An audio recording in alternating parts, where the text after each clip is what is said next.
বাংলাদেশ জামায়াতে ইসলাম ঐক্যবদ্ধ বাংলাদেশের যে জোট, এই জোটের অংশ এবং কেন্দ্রীয়ভাবে সিদ্ধান্ত নিয়েই এখানে শাপলাকলীকে আসন দিয়ে দেওয়া হয়েছে এবং তারা সেই সিদ্ধান্ত অবশ্যই মেনে নিয়েছেন এবং তারা বলেছেন যে জোট যে সিদ্ধান্ত নিয়েছে তাদের প্রতি দলের যে নির্দেশনা আছে তারা সেই নির্দেশনা অনুযায়ী আমাদের পক্ষে কাজ করবেন এবং তারা আমাদের সাথে আছেন। বিভিন্ন ওয়ার্ডে, ইউনিয়নে তারা আমাদের সাথে কাজ করছেন।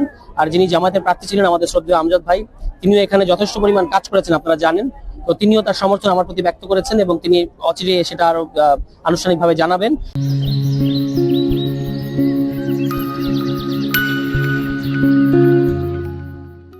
এবং এর মধ্য দিয়ে জামায়াত ইসলাম সহ বাংলাদেশ খেলাফতে মজলিস এবি পার্টি সহ জাতীয় নাগরিক পার্টি এনসিপি, এই যে দলগুলো এখানে পলাশে আছে, তারা সবাই মিলিয়ে কিন্তু আমরা ঐক্যবদ্ধভাবে এই নির্বাচনটা করতে যাচ্ছি।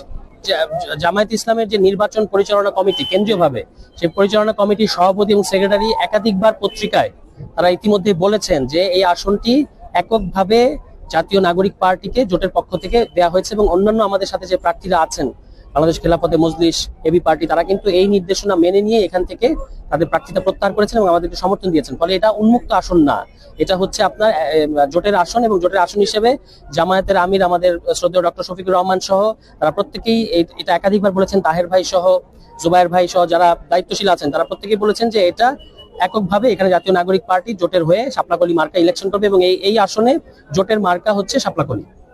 জামায়াতের অংশগ্রহণ বলতে জামায়াতের বিভিন্ন ওয়ার্ডের এবং ইউনিয়নের নেতৃবৃন্দ এসেছিলেন, দেখা করেছেন আমাদের সাথে।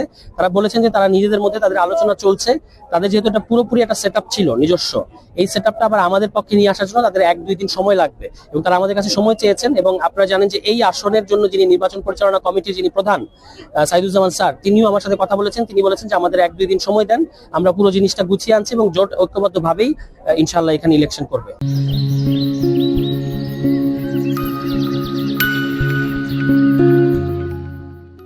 আমরা সকল দায়িত্বশীল এবং যারা সিনিয়র পলিটিশিয়ান তাদের কাছ থেকে দায়িত্বশীল মন্তব্য আশা করি। এমন কোনো মন্তব্য করা উচিত হবে না যেটা আসলে অযৌক্তিক এবং যেটা আসলে রাজনৈতিক বা সাংগঠনিক দূরত্ব বাড়ায়। ফলে আমরা আশা করব যে সবাই এমন কথা বলবেন যেটা আসলে ভোটের মাঠে প্রতিপক্ষের সাথে একটা যে রাজনৈতিক সৌহার্দ্য প্রয়োজন, এই প্রয়োজনটা যেন সবসময় অক্ষুণ্ণ থাকে, এটাকে মাথায় রেখে আমরা সবসময় বক্তব্য দেওয়ার চেষ্টা করছি এবং অহেতুক আমরা অন্য কোনো দলকে আহত করতে চাই না। জামায়াত ইসলামের পক্ষ থেকে আমাদেরকে বলা হয়েছে যে তারা ইলেকশন কমিশনের সাথে কথা বলবেন, যেহেতু তিনি প্রার্থিতা প্রত্যাহার করতে পারেন নাই, ফলে রিটার্নিং অফিসার তাকে মানে প্রতীক দিয়েছেন। কিন্তু জামায়াত ইসলামের পক্ষ থেকে এটা ইলেকশন কমিশনের সাথে যোগাযোগ করা হয়েছে, সেখান থেকে একটা সিদ্ধান্ত আসবে। যদি এটা ব্যালটে থাকেও তবুও তিনি আমাকে আনুষ্ঠানিকভাবে এখানে সমর্থন জানিয়ে পুরো জামায়াত এবং বাংলাদেশ ছাত্র শিবিরের যে সাংগঠনিক কাঠামো আছে তারা আসলে জোটের পক্ষে, জোটের যে মার্কা শাপলাকলী, এই মার্কার পক্ষে কাজ করবেন। তিনি যখন সমর্থন দেবেন তখন এটা কোনো বিভ্রান্তি তৈরি করবে বলে আমি মনে করি না। আমরা তো সমস্ত ওয়ার্ডে যাচ্ছি, সব জায়গায় মানুষের কাছে যাচ্ছি এবং আমাদের একটা ইশতেহারও আছে যেটা আমরা কিছুদিনের মধ্যে প্রকাশ করব। আমরা মানুষকে প্রত্যেকটা ওয়ার্ড ভিত্তিক যে সমস্যা, এই সমস্যাগুলো বোঝার চেষ্টা করছি এবং এই সমস্যাগুলোর ভিত্তিতে মানুষের প্রধানত সমস্যা কর্মসংস্থান, অবকাঠামোগত উন্নয়ন, স্বাস্থ্য, এই যে মূল যে সমস্যাগুলো আছে এগুলো। এবং আমাদের এলাকার প্রচুর মসজিদ আছে আপনি জানেন, কিন্তু প্রত্যেকটা মসজিদেরই প্রচুর সংস্কার করা প্রয়োজন।